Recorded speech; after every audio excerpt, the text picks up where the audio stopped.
সিংগাৰে বৰ সুন্দৰ গান গাইছে। আজি এই মঞ্চখন মানে একদম পুৰা ৰচক চমাই দিছে। গতিকে আমাৰ নাচনীসকলেও এই ৰাতিলৈকে নাচি আছে অনলি আপোনাৰ গানৰ কাৰণে। আমাৰ ষ্টাফখিনিও নাচি আছে অকল আপোনাৰ গানৰ কাৰণে। গতিকে আপোনাক মই আৰু এখন ফুলাম গামোচা দি মানে আপোনাক এখন সন্মান দিব বিচাৰিছোঁ।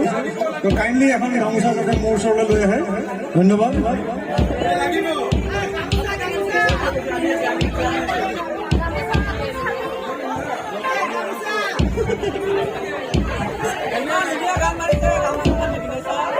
শিল্পীৰ বোলে 100টা গুণ থাকে, সেই 100টা গুণ তেওঁৰ গাত আছে যেন অনুভৱ কৰিছে।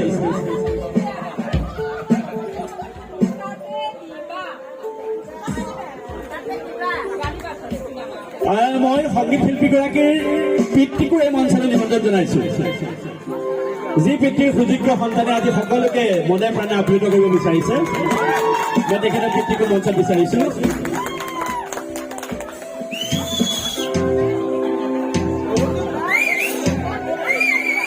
সন্তান আচলতে এনেধৰণে জন্ম দিব লাগে যি সমাজৰ 10জনক আপ্লুত কৰিব পাৰে। গতিকে এই সুযোগতে পিতৃৰ কাৰণে এটি হাততালি হ'ব লাগে।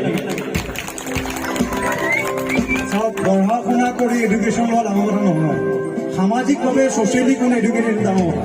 গতিকে বৰ সন্মানীয় কথা যে আজি পিতা পুত্ৰ একেলগে দেখাত ককাই ভাই নিচিনা লাগে বেলেগ কথা, একেলগে খাৰা হৈছে। আৰু আমাৰ এইটো এটা নিজৰ কাৰণে ৰেচপেক্ট যে তেওঁক আমি এইখিনি মানে গামোচা এখন পিন্ধাবৰ কাৰণে সুযোগ পাইছোঁ।